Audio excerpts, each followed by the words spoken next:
우리에게 주시는 하나님의 말씀, 마태복음 5장 1절부터 12절까지의 말씀입니다. 예수께서 무리를 보시고 산에 올라가 앉으시니 제자들이 나아온지라. 입을 열어 가르쳐 이르시되 심령이 가난한 자는 복이 있나니 천국이 그들의 것이니요, 애통하는 자는 복이 있나니 그들이 위로를 받을 것이니요, 온유한 자는 복이 있나니 그들이 땅을 기업으로 받을 것이니요, 의에 줄이고 목마른 자는 복이 있나니 그들이 배부를 것이니요, 긍휼히 여기는 자는 복이 있나니 그들이 긍휼히 여김을 받을 것이니요, 마음이 청결한 자는 복이 있나니 그들이 하나님을 볼 것이니요, 화평하게 하는 자는 복이 있나니 그들이 하나님의 아들이라 일컬음을 받을 것이니요, 의를 위하여 박해를 받는 자는 복이 있나니 천국이 그들의 것입니다. 나로 말미암아 너희를 욕하고 박해하고 거짓으로 너희를 거슬러 모든 악한 말을 할 때에는 너희에게 복이 있나니 기뻐하고 즐거워하라. 하늘에서 너희의 상이 큼이라. 너희 전에 있던 선지자들도 이같이 박해하였느니라. 우리 주님의 말씀입니다. 사랑하는 성도 여러분, 세상의 모든 사람들은 복된 삶을 살기를 원합니다. 우리가 새해 첫날 한 해를 시작하면서 제일 먼저 하는 인사가 무엇입니까? 새해 복 많이 받으세요. 귀한 말씀이죠. 모든 사람들이 복을 좋아하고 추구하고 살지만 정말 그 복이 무엇인지 정의를 내리는 데 있어서는 사람들마다 또 역사적으로도 조금씩 다른 것 같습니다. 과거에는 철학자들이 이런 말들을 했습니다. 대표적인 사람 아리스토텔레스는 덕 있는 삶이 복된 삶이다. 덕스러운 삶이 참으로 복된 삶이다. 이렇게 얘기를 하고 있습니다. 동양 사상으로 오면 유교는 도덕과 질서의 삶, 또 불교에서는 해탈하는 삶, 도교는 자연과 조화를 이루는 삶, 이처럼 철학자들이나 또 여러 가지 종교에서 복을 이야기하고 있습니다. 그러나 보통의 사람들에게 있어서 복이란 것은 철학자나 어떤 종교적인 표현보다는 물질의 풍요, 내적인 평화, 스트레스로부터 자유함, 내가 원하는 것을 가지고 누리는 것, 그 다음에 내가 정말로 내 인생을 통하여 이루고 싶어 하는 것. 모슬로우라고 하는 학자는 인간의 욕망의 단계를 8단계로 이야기를 했습니다. 제1단계는 생존의 욕구죠. 생존이 보장되지 않는데 다른 것을 생각할 수가 없는 거죠. 생존의 욕구, 그 다음에 소속의 욕구, 이렇게 쭉 하다가 맨 마지막에 사람의 자기가 원하는 것이 다 갖추어졌을 때에 마지막으로 이루고 싶어 하는 것, 그것은 자기의 꿈을 이루는 것이다. 자아 실현의 욕망을 인간의 최고의 욕망이라고 생각을 했습니다. 그래서 이 시대에도 자기가 건강하고 부를 누리며 자자손손 행복할 뿐만 아니라 자기가 원하는 삶을 살아가는 것을 여러분 행복이라고 생각을 합니다. 우리는 보통 돈이 많으신 분들, 어떤 큰 권력이 있는 분들, 많이 배운 분들, 자식이 잘 되는 분들, 이런 분들에 대해서 우리는 참 복되다라고 생각하지만 사실 사람들의 인생을 뒤돌아보면요, 그렇게 복된 사람들이 많지는 않습니다. 완벽한 인생을 살아가는 분들 많지 않습니다. 제가 목회를 했기 때문에 여러 지역에서 많은 분들을 보았지만 정말 사람들이 생각하는 정말 복된 삶 살아가는 사람을 제가 한 번도 본 적이 없습니다. 세상적인 기준으로 볼 때 어쩌면 우리는 그렇게 복된 자가 아닐 수가 있습니다. 여러분, 그러나 걱정하지 마십시오. 최근에 지금 우리 한국의 이재명 대통령님이 지금 미국에 도착해 계시지 않습니까? 이제 월요일부터 트럼프 대통령님과 함께 한국과 미국의 관세, 동맹관계, 정말 한미 대통령의 회담, 정상회담 중에서 이번만큼 중요한 정상회담이 없다고 할 정도로 매우 중요한 지금 시간을 대한민국이 맞이하고 있습니다. 우리는 기도하죠. 저도 매일 기도합니다. 하나님 우리 조국을 불쌍히 여겨주시고 이번 회담 잘 되게 해주셔서 한국과 미국이 함께 부흥하게 하옵소서. 저 새벽마다 기도합니다. 잘 때도 기도합니다. 신문을 볼 때마다 기도하면서 신문 기사를 읽습니다. 그런데요, 제가 최근에 이런 기사를 봤어요. 이재명 대통령님께서 한국에 계시고 이제 장관들이나 이런 분들이 이제 통상 협력을 하기 위해서 미국에 오지 않았습니까? 이재명 대통령 그분이 이렇게 얘기를 했어요. 얼마나 가슴이 졸이는지 내 이빨이 다 흔들린다 이거죠. 충분히 이해가 갑니다. 옛날에 문재인 대통령님도 그분이 수석으로 계실 때에 이빨 뭐 5개가 빠졌다고 그러잖아요. 얼마나 힘든 일인지. 우리는 권력을 가진 사람들이 정말 행복하고 멋져 보이지만 그분들이 가지는 이 사회적이고 그들의 지위가 주는 무게감이라고 하는 것은 우리가 경험하지 못한 두려움이고 공포일 수가 있습니다. 행복이라보다 어떻게 보면 그들은 사명으로 어려움을 이기는 것이죠. 돈도 마찬가지 아닙니까? 참 돈 많은 분이 돌아가시면서 이런 얘기를 했다고 그래요. 내가 정말 두려운 것은 죽음이며 내가 정말 기가 막히고 아쉬운 것은 내가 이렇게 돈이 많은데 내가 이 돈으로 할 수 있는 것이 아무것도 없다는 것이다. 그렇지 않습니까? 생명을 주고 돈으로 살 수가 없습니다. 잠시 연장할 수는 있을지 모르지만 그렇게 연장할 수가 없습니다. 우리가 조금만 생각해 보면 세상 사람들이 저분은 참 복되다 라고 하는 것이 영원한 복도 아닐 뿐만 아니라 우리의 인생 속에 참된 가치가 있는 것도 아니라고 하는 것을 우리는 쉽게 이해할 수가 있습니다. 그러면 우리 그리스도인들이 생각해 볼 때에 성경은 우리에게 무엇을 복이라고 하는가? 여러 군데 나와 있지만 저는 시편에 있는 말씀을 여러분들에게 소개하고자 합니다. 시편 1편을 보면 너무나 잘 기록이 되어 있죠. 복 있는 사람은 이렇게 말씀하고 있습니다. 시편의 제일 첫째 장 1편의 1절이 무슨 말이죠? 복 있는 사람. 누가 복된 사람인가? 여러분 성경이 뭐라고 하시는 건지 보십시오. 복 있는 사람은 악인들의 꾀를 따르지 아니하며 죄인들의 길에 서지 아니하며 오만한 자들의 자리에 앉지 아니하고 먼저 세상적인 것을 따르지 않는다는 것입니다. 물론 세상에 있는 것이 다 나쁘다는 것이 아니라 근본적으로 세상에서 자기들이 남보다 더 잘 되기 위하여 살아가는 그런 삶의 방식과 윤리를 따르지 않는 사람이 복된 자라는 것입니다. 다르게 말하면 세상의 가치로 살아가지 아니하고 하늘의 가치로 살아가는 자들이 복된 자이며 세상 사람들이 복되다고 하는 그것에 복의 의미를 두지 아니하고 어디에 의미를 두는 겁니까? 2절에 보니까 여호와의 율법을 즐거워하여 그의 율법을 주야로 묵상하는 자로다. 하나님의 말씀이 우리의 삶의 기준이요, 어떻게 살아야 하는지, 무엇이 복인지, 무엇이 복된 삶인지 우리에게 안내하는 진리의 말씀인 줄 알아. 그 말씀 붙잡고 살아가는 자가 복된 자다. 시편 1편은 분명하게 어떤 사람이 복된 사람인가를 우리들에게 말씀을 해주고 있습니다. 또한 성경은 아주 참 굉장히 중요한 말씀을 우리에게 주고 있는데요, 누가 복된 자인가? 시편 32편 1절에 나와 있습니다. 허물의 사함을 받고 자신의 죄가 가려진 자는 복이 있도다. 왜 아멘 안 하세요? 여러분 이런 복 못 받았어요?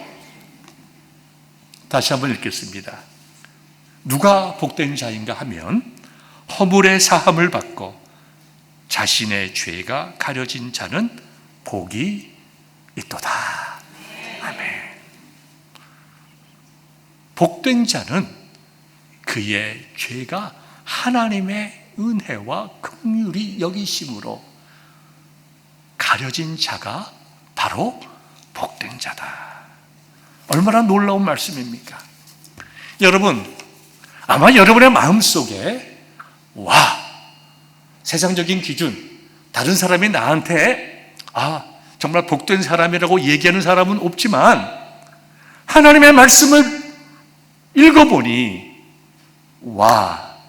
내가 참으로 복된 자네.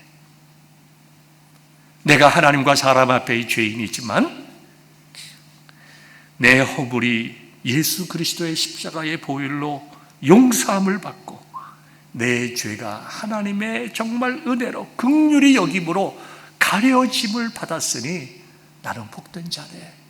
내가 완전하진 않지만 세상 사람들이 추구하는 것을 추구하지 아니하고 참으로 하나님의 말씀대로 살아가기로 애쓰는 모습이 하나님께서 너는 복된 사람이라고 이야기해 주지 않을까. 여러분, 마음속에 위로와 은혜를 누리시기를 주님의 이름으로 축원합니다. 우리는 복된 사람입니다. 저는 자신합니다. 여기 계시는 모든 분들은 복된 사람이고 복된 성도들입니다. 여러분은 복된 인생을 지금 살아가고 있어요. 저는 오늘 여러분들에게 왜 여러분들이 복된 사람인가, 정말 여러분들이 왜 복된 길을 간다고 자신감을 가지고 찬송하며 살아가야 하는가를 세 가지로 나누어서 말씀을 드리고자 합니다. 여러분들은 복된 사람입니다.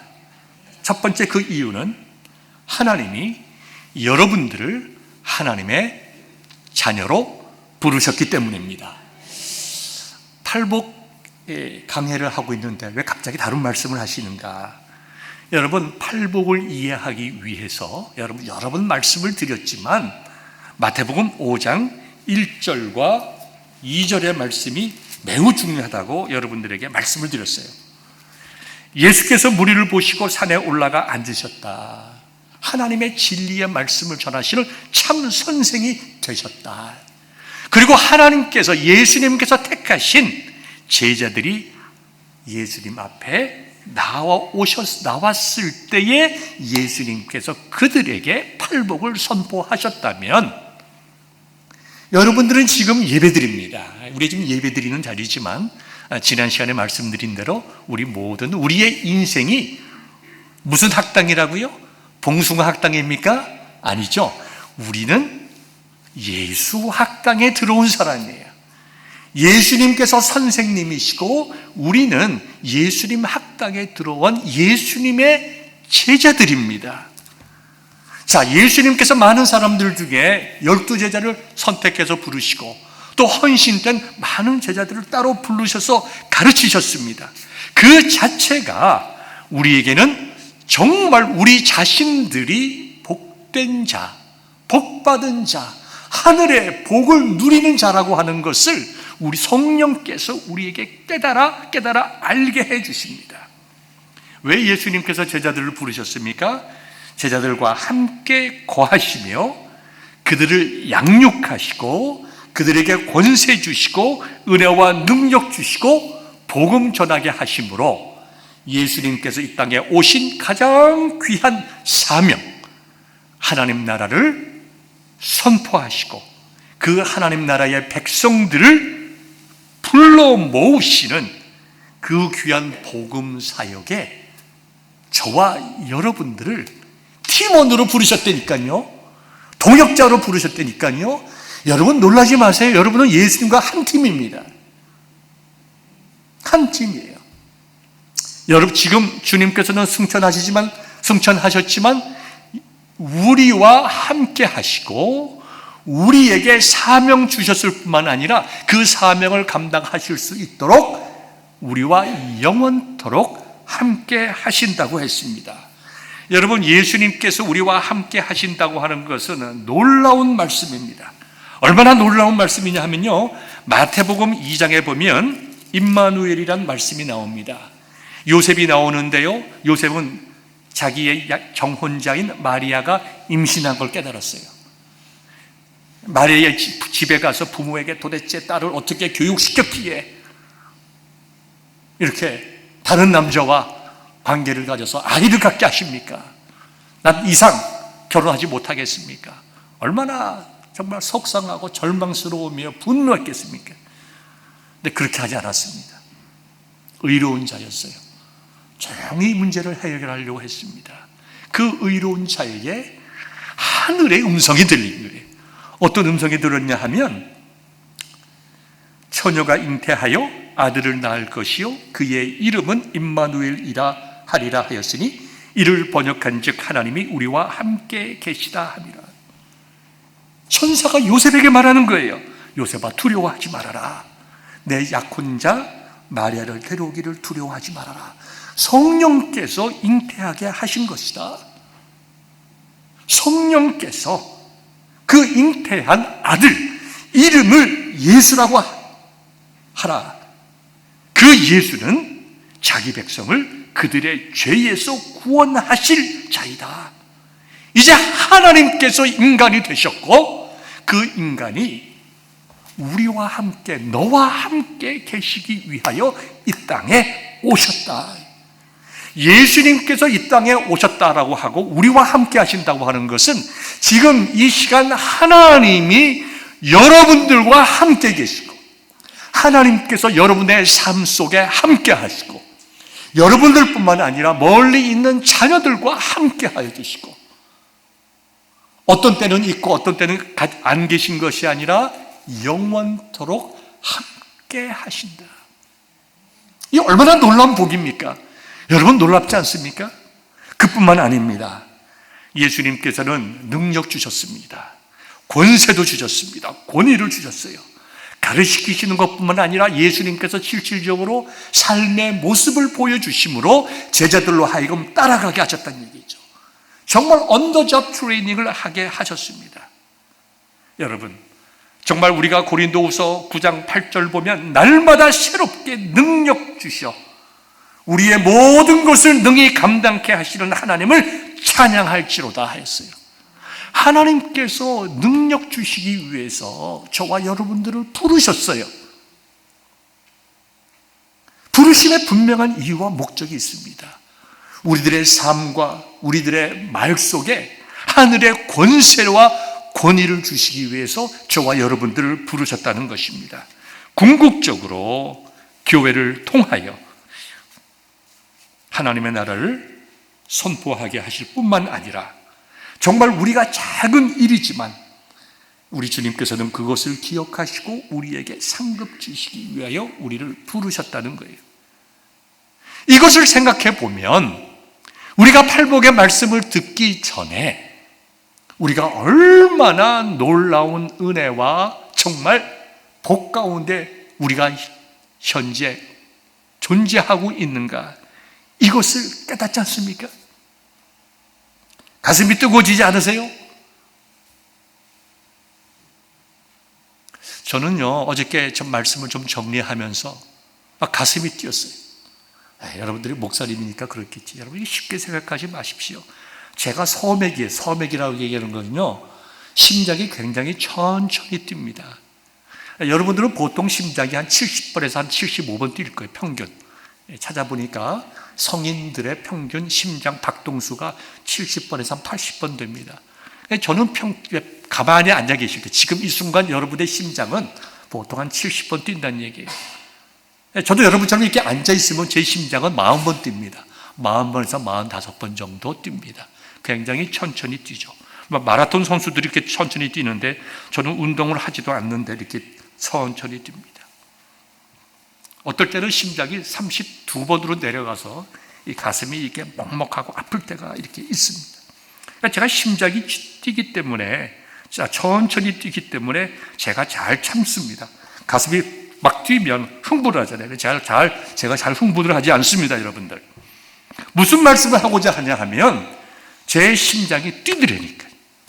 감사해서. 와, 그렇구나. 하나님이 나와 함께 하시는구나. 제가 이제 나이가 좀 이제 젊은 나이는 아니잖아요. 좀 지칩니다. 또 힘들 때도 많이 있습니다. 하나님 은혜를 주셔서 제가 성도들을 잘 섬기게 하옵소서. 체력도 딸리고 집중력도 떨어지고 설교도 중언부언하고, 정말 옛날의 모습을 기억하는 성도들이 저에게 말은 안 해도 우리 박 목사님도 이제 나이가 들었구나 하실 텐데, 내가 여러모로 부족한 것이 나타나지만 하나님, 그럼에도 불구하고 내 마음의 중심으로 성도들을 사랑하고 섬기게 하옵소서. 내가 주지 못하는 것, 점점 시간이 갈수록 내가 성도들에게 베풀주고 나누지 못하는 것, 내 마음의 사랑이 느껴질 수 있도록 하나님께서 은혜를 베풀어 주옵소서. 제 심장이 더 뛰는 거예요. 이게 웬 은혜고 웬 감사한 일이냐, 이게 웬 특권이냐. 여러분들도 마찬가지 아닙니까? 여러분들이 구원받을 만한 자격이 있었습니까? 여러분들이 교회의 직분자로 부름받을 만큼 성실하고 진실하고 하나님 앞에 바릅니까? 아니잖아요. 저도 제가 제일 아니고요. 그런데 하나님께서 저와 여러분들에게 구원의 자리에 불러주시고 은혜를 베풀어 주시고 직분을 불러주시고 하늘의 기쁨을 누리게 하셨다. 제가 지난주에 우리가 운영위원회가 모였는데, 우리 교회 운영위원회가 있습니다. 7분 운영위원회가 있습니다. 여러분 아시죠? 그 운영위원회 중에 한 분이 그런 얘기를 해요. 우리가 지금까지 우리 베델교회를 통해서 받은 은혜, 받은 그 놀라운 그 복들을 우리 자손들에도, 우리의 자녀들도 느끼고 누릴 수 있도록 우리가 잘 섬겼으면 좋겠다. 참 제가 감동을 받았어요. 정말 기뻤어요. 우리 그래야 되지 않겠습니까?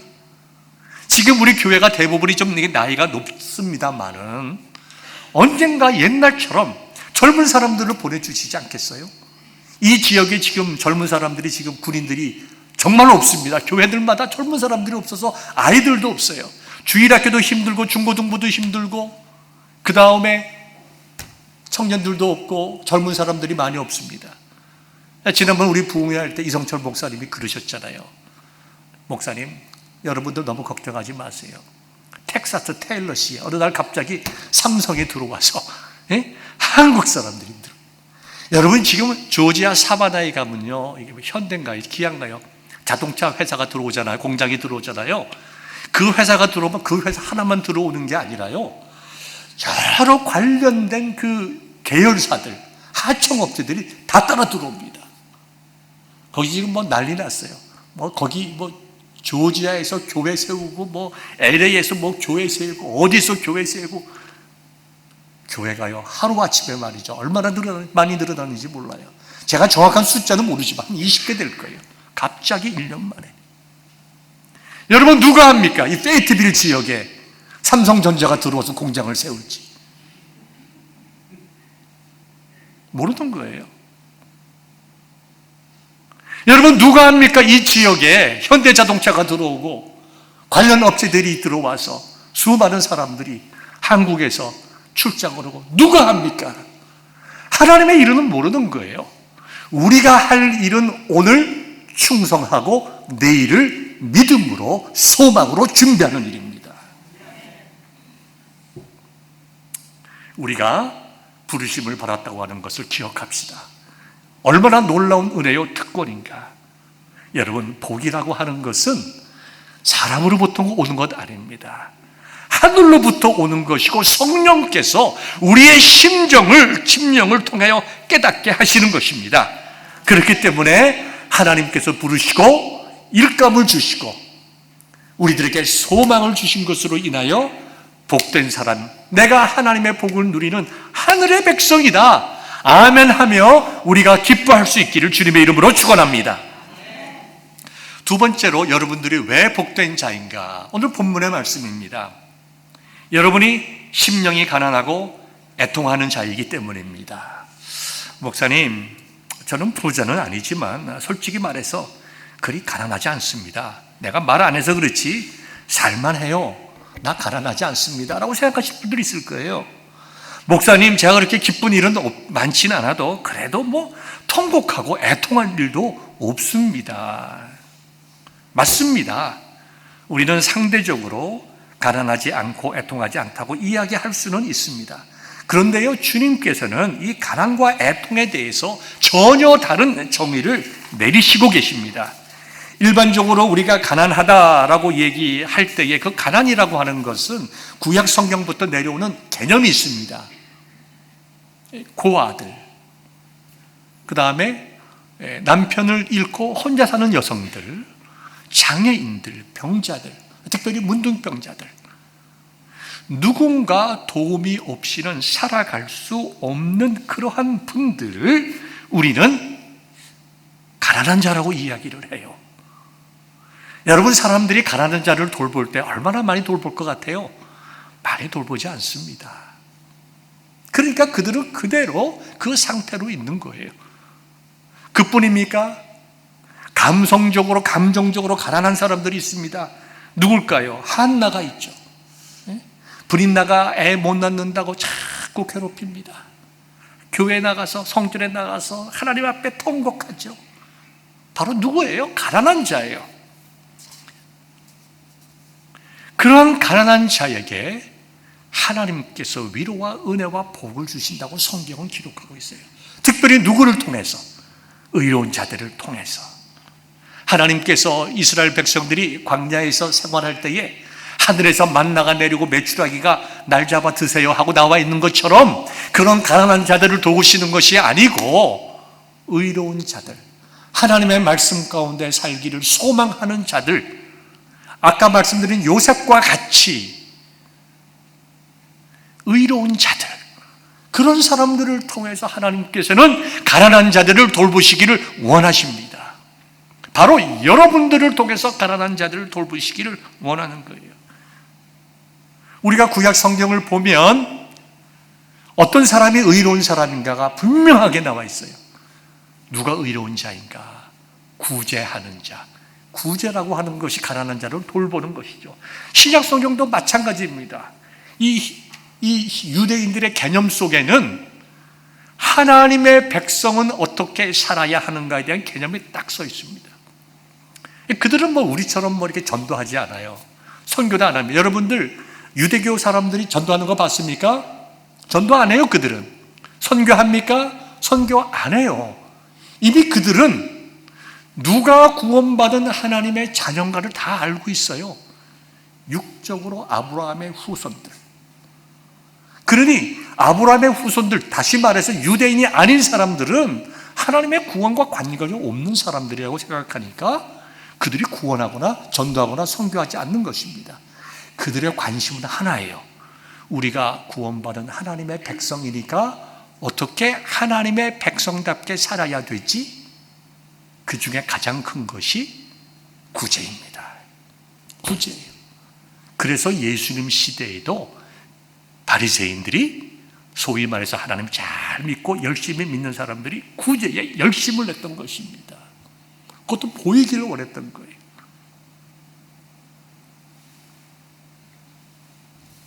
하나님은 이렇게 가난한 자들을 돌보십니다.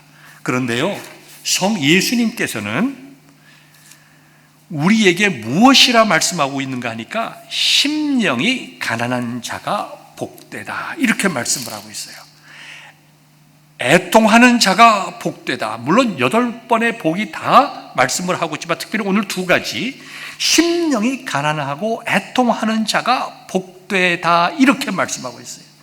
여기 심령이 가난하다고 하는 것은 인간의 삶 속에서 가장 밑바닥에 있는 고난과 고통 속에 있는 걸 이야기하는 겁니다. 여러분, 이 땅에 가난이 왜 있죠? 이 땅에 병이 왜 있죠? 이 땅에 왜 장애인들이 있습니까? 죄의 결과예요. 죄의 결과로, 인간의 죄의 결과로 이 땅에 부족함이 있는 거예요. 채워짐이 없는 거예요.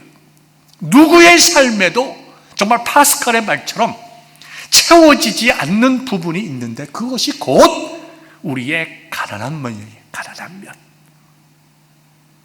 예수님께서는 심령이 가난한 자라고 하는 것을 말씀하실 때에 단순히 경제적이고 사회적이고 여러 가지 정치적인 억압과 고난과 고통을 떠나서 그것만 아니라 그것을 넘어서서 근본적으로 그러한 것이 있게 되는 죄의 문제야말로 우리 인생에서 가장 큰 가난인데, 심령이 가난하다라고 하는 것은 내가 그 죄의 문제를 해결할 수 없는 존재임을 깨닫는 그러한 마음, 그것이 심령이 가난한 거예요. 완전히 영적으로 파탄하는 거예요. 하나님 아버지 앞에서 인간적으로 무가치하고 무능력하고 내가 내 영혼의 문제를 해결할 수 없고, 더 간단하게 말하면 내가 스스로 구원의 자리에 이룰 수 없고, 내가 하나님 앞에서 살 수 있는 길, 오직 한 길, 하나님의 위로와 하나님의 불쌍히 여기심과 긍휼히 여기심과 용서해 주십니다. 그것을 깨닫는 마음이 심령이 가난한 마음이라는 것입니다. 여러분, 심령이 가난하면 어떻게 될까요? 하나님 앞에 부르짖지 않겠습니까? 하나님, 어떻게 하면 좋겠습니까? 내 죄의 문제를 어떻게 하면 좋겠습니까? 어떻게 하면 내가 하나님 나라에 갈 수 있겠습니까? 내가 아직도 살아가면서 구원의 확신이 없는데 어떻게 했으면 좋겠습니까? 하나님 도와주세요. 여러분, 애통하지 않겠습니까? 애통하는 것 외에는 할 수 있는 일이 아무것도 없는 거죠. 우리가 가장 간단하게 말한다면 뭘까요? 아까도 말씀드린 한나죠. 하나님 앞에서 울부짖는 거죠.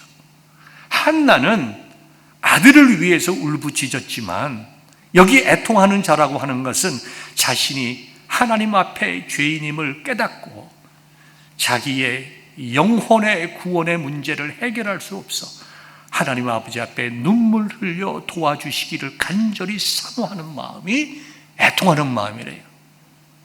그럴 때에 그 애통하는 자에게 하나님께서 은혜를 베푸셔서 천국을 주시고 천국에서 위로받게 하실 것이다.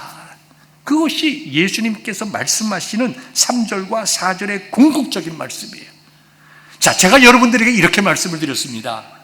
여러분들은 심령이 가난한 자고 애통하는 자입니다. 그래서 복됩니다. 왜냐하면 여러분들이 심령이 가난하고 애통했기 때문에 여러분들이 하나님의 나라를 누리고 이 자리에 나와서 예배드리며 예수님의 제자가 되었기 때문에 복된 자입니다. 이렇게 말씀을 드렸죠. 아마 여러분의 양심이 좀 괴로울 거예요. 여러분의 심령이 좀 근질근질할 거예요. 목사님, 솔직히 말해서 나는 구원받기 위해서 눈물 흘린 적이 없는데요. 목사님의 말씀을 듣고 보니까 내가 심령이 가난한 적이 한 번도 없는데요. 내가 정말 내가 구원받기 위해서, 내가 죄의 용서함 받고 천국 가기 위해서 하나님 앞에 울부짖은 적이 여러분 있습니까? 있는 분도 있고 없는 분도 있을 거예요. 아마 대부분 없으시죠? 있어요? 여기 앞에 계신 분은 아직 있답니다. 저는 없어요. 저는 천국 가야 되겠다고 막 난리치고 하나님 나 좀 구원해 주세요 울고불고 한 적 없습니다. 그런데 중요한 거는요, 제가 어느 날 구원받은 하나님의 자녀라는 것을 깨닫게 되었습니다. 무슨 일이 일어난 걸까요? 나는 하나님 앞에서 심령이 여기 말씀하시는 것처럼 가난해서 하나님, 내가 하나님 앞에 아무것도 아닙니다. 나는 이제 하나님 앞에 무가치한 자입니다. 나는 하나님 앞에 나갈 수 없는 죄인입니다 라고 고백하고 괴로워한 적이 없는데 어떻게 하나님께서 나에게 천국을 주셨을까? 내가 애통하지 않았는데 내가 어떻게 하나님 나라에 대한 영광을 소망하며 지금부터 내 마음속이 벌렁벌렁하며 기뻐하고 감사할 수 있는가? 여러분, 몇 주 동안 제가 중요한 말씀을 드렸습니다. 구원에 대해서, 구원의 확신에 대해서. 여러분들이 살아가면서 구원받은 자임에도 불구하고 구원의 확신을 가지지 못할 수가 있다고 말씀을 드렸습니다. 그래서 우리가 예수님 학당에 있는 거예요. 공부하는 거예요. 말씀을 배우고 진리 가운데 내가 구원받은 사람이구나, 그걸 깨닫게 되는 거예요. 사도 바울은 예수님을 믿는 자들을 잡아오기 위해서 다메스커스로 가다가 예수님 만났습니다. 그런 경우도 있어요. 어떤 분들은 정말 어느 집회에 가서 예수님 만나고 자기가 몇 월 며칠 어디에서 예수님 믿게 됐는지 아는 분들도 분명히 있습니다. 그러나 대부분의 사람들은 그렇지 않고 어느 날 자연스럽게 자기의 마음속에 믿음이 생기기 시작하고 조금씩 믿음이 자기의 확신으로 다가오기 시작을 하고 하나님 말씀을 읽고 묵상하며 말씀을 듣는 중에 믿음과 구원의 확신이 깨달아지기 시작하는 분들이 대부분의 사람들입니다. 왜 그럴까요? 예수님께서는 분명히 심령이 가난하고 애통하는 자가 천국을 누릴 것이라고 얘기했는데 어떻게 설명할 수 있을까요? 여러분, 분명히 기억하시기 바랍니다. 우리가 예수님을 영접하게 된 것은 우리의 인식과 감정으로 느낄 수 있겠지만 그 전에 근본적으로 우리의 마음속에 변화를 주시는 성령님의 은혜. 자, 우리가 거듭났다. born again이라는 말을 많이 쓰죠. 우리가 예수님을 믿게 되었다. 이게 회개하고 예수님을 믿게 되었다. 그게 거듭나고 중생이라고 얘기를 하잖아요. 그것은 내가 하는 일이 아니라 성령님께서 우리의 영혼 속에 강력하게 역사하셔서 하나님을 믿지 아니하고 하나님을 따르지 않고 하나님을 대적했던 내 영혼이 내 마음과 뜻을 내가 언제 하나님을 대적했나? 나 하나님을 알지도 않고 믿지도 않고 나는 무신론자인데 어떻게 하나님을 대적하나? 인간의 육신과 사상과 관념은 그럴지라도 성경은 그 영혼이 하나님을 대적했다고 말씀합니다. 그러한 영혼을 거듭나게 변화시켜서 바꾸어서 하나님을 찬양하는 영혼으로 만든 것이 그것이 성령께서 우리의 영혼에게 역사하는 거듭남의 과정입니다. 이건 신비로운 일이고 우리가 알지 못해요. 느끼지 못할 수가 있습니다. 그렇기 때문에 내가 거듭났는가 아주 쉽게 얘기해 여러분의 마음속에 위로의 말씀을 드린다면 여러분들이 하나님 아버지 앞에서 정말 간절히 통곡하고 통회하고 가슴을 찢듯이 괴로워하고 내 죄를 용서하시고 하나님 정말 구원받게 하옵소서 나도 천국 가게 하옵소서 라고 하는 그런 눈물과 콧물의 기도가 없었다 하더라도 오늘 이 시간 여러분의 마음속에 하나님을 사랑하는 마음이 있고 주님의 몸된 교회를 사랑하고 내가 더 이상 세상적인 가치관을 위해서 살아가는 것이 아니라 내 삶의 이유는 분명하게 변했다. 나는 하나님의 영광을 위하여 살아간다. 내 인생의 가치는 하늘에 있다.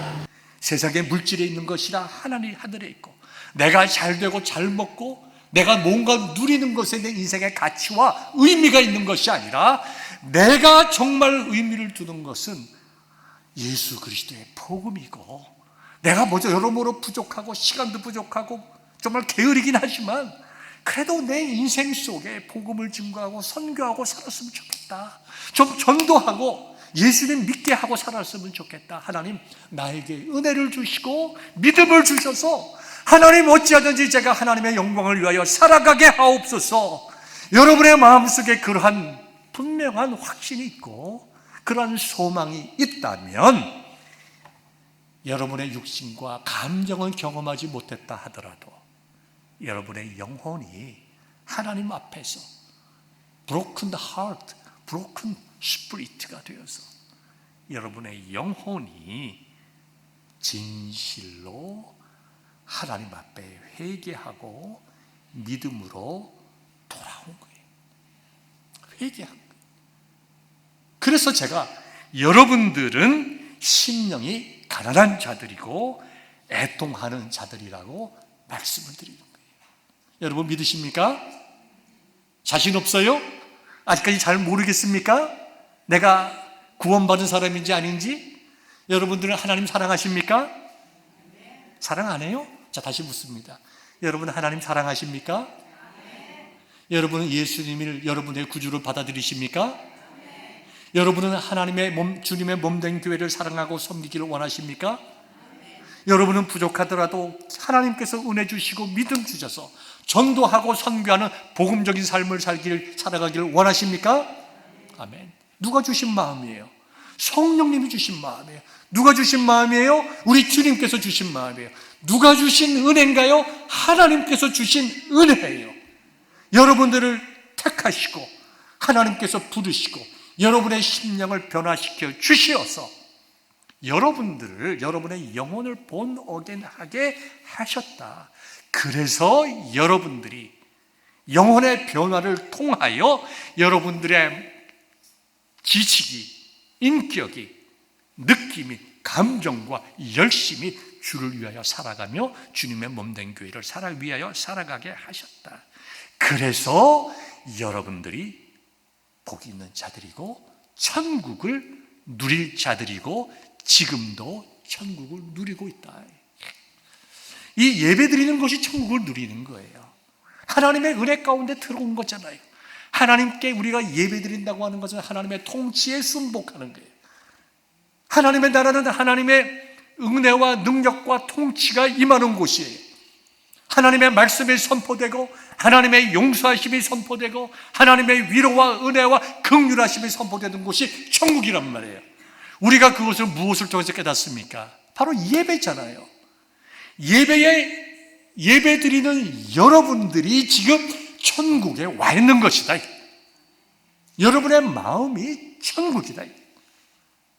세 번째, 왜 여러분들이 복된 자인가? 하나님의 나라에서 누릴 위로와 기쁨이 보장되어 있기 때문에 복된 자들입니다. 여기 심령이 가난하고 애통하는 자들에게 뭐라고 그랬습니까? 천국이 그들의 것이며 그들이 위로를 받을 것입니다. 여기 위로를 받는다라고 하는 것은 미래형이에요. 물론 천국 위로를 받는다고 하는 것은 이 땅에서도 우리가 위로를 받을 수가 있지만 궁극적인 위로라고 하는 것은 하나님의 나라에서 받는 것. 자, 우리가 언젠가 다 주님 앞에 서 있을 것입니다. 우리의 모든 죄가 하나님 앞에 다 드러날 것입니다. 여러분, 천국에 들어갈 사람들도 많고 지옥에 갈 사람도 많이 있는데 그 많은 사람들의 인생에 지은 모든 죄가 다 드러나려면 참 시간이 많이 걸릴 거다. 나는 그 사이에 뭔가 좀 회개도 하고 반성도 해야 되겠다. 걱정하지 마세요. 예수님께서, 하나님께서는 말씀 한마디로 온 우주 만물을 창조하셨어요. 여러분, 우주 만물이 얼마나 큰 줄 압니까? 최근에 나사에서 새로운 어떤 그런 행성군을 이렇게 발견을 했습니다. 그런데 거기까지 가려면 얼마? 1억 7천만 광년? 빛의 속도로 1억 7천만 년을 가야 거기 닿는데요. 그게 끝입니까? 아니잖아요. 예? 말씀 한마디로 모든 우주 만물을 창조하신 하나님께서 한순간에 우리의 모든 죄를 다 전 세계 앞에서, 모든 사람들 앞에서, 하나님 앞에서 다 드러나고 모든 사람이 그걸 볼 거예요. 여러분, 그때 우리 서로 아는 척하지 맙시다. 괴로운 일입니다. 정말 괴롭고 고통스러운 일입니다. 얼마나 두렵겠어요. 심판받는데 우리의 모든 죄가 하나하나 이렇게 나타날 때 얼마나 고통스럽겠어요. 이건 부끄러움이 아니에요. 부끄러움으로 설명할 수가 없어요. 얼마나 두려울까. 얼마나 두려울까. 제가 초등학교 다닐 때 제가 첫 번째 기억대로 어머니한테 말 안 들은 거, 손님 온다고 집에 있는 사과 3개 먹지 말라고 했는데 내가 그거 하나 먹었어요. 아마 한 5살, 6살쯤 되는 것 같아요. 제가 최초에 어머니 말씀 안 들은 기억이에요. 그날 제가 거의 9시까지 집에 들어가지 못했습니다. 동네 사람들이 다 제 이름을 부르면서 사람 애 잊어먹었다고 찾아낼 정도로. 사실은 제가 우리 집 장독 뒤에 있었습니다. 왜 그랬습니까? 어머니가 하지 말라고 한 그 사과 먹었기 때문에 두려워서, 무서워서, 어머니한테 혼날 게 두려워서. 우리 어머니가 때리고 한 사람은 아님에도 불구하고 내 양심이, 여러분 집에 있는 엄마 말을 안 듣고 사과 하나 먹었던 것도 어릴 때에 그만큼 두려웠어요. 지금이야 우리의 양심이 다 무뎌져서 너무나 뻔뻔하게 됐지만 우리의 죄가 드러날 때 얼마나 두렵겠어요. 얼마나 무섭겠어요. 그런데요, 우리의 모든 죄가 드러날 때 정말 그때에 우리의 심령이 가난해질 거예요. 하나님, 예수님, 내가 죄인입니다. 내가 죄인입니다. 하나님 앞에서 살 길이 없습니다. 나는 영원한 형벌에 들어갈 수밖에 없는 존재입니다. 나는 이제 죽었습니다. 내 앞에 있는 것은 정말 영원한 형벌밖에 없습니다. 우리가 교회 다니면서 정말 많이 배웠지만 그 지은 죄 앞에 우리가 서 있을 때에 아마 그것이 우리의 모든 것을 압도하고 말 거예요. 진짜로 심령이 가난한 것이 무엇인지 그때 가서 정말로 깨닫게 될 거예요. 그때에 하나님께서 우리에게 말씀하실 거예요. 괜찮다. 너는 의인이다. 울부짖지 말아라. 너는 예수 그리스도의 십자가의 보혈로 이미 용서함을 받았다. 우리를 천국으로 인도할 때에 여러분, 그때의 기쁨과 감격과 놀라움을 생각해 보십시오. 우리 앞에서 온 우주가 창조되는 것보다 더 놀랍고 정말 더 기쁘고 더 신비하고, 세상에 이럴 수가 있는가? 세상에 이것이 가능한 일인가? 내가 이런 은혜와 복을 누릴 수 있는가? 그것이 애통했던 우리들이 누릴 수 있는 하늘의 위로요, 하늘의 복이라는 것입니다. 우리는 이러한 복이 준비되어 있어요. 물론 우리가 나중에 부끄럽겠지만 우리의 신앙의 유일한 기준이 되는 하나님의 말씀에 두려워하지 말아라. 어린 양들아, 너희는 다 예수 그리스도의 보혈로 구원받은 하나님의 어린 양이다. 세상에 이와 같은 복이 어디 있습니까? 세상에 이와 같은 은혜가 어디 있습니까? 여러분, 마음이 뜨겁지 않아요? 여러분, 이 기쁘지 않으세요? 놀랍지 않으세요? 여러분이 진정으로 복받은 분 아닙니까? 여러분들은 진정으로 주 예수 그리스도의 십자가의 은혜로 복받은 분들입니다. 다 같이 아멘 합시다. 아멘. 기도하겠습니다.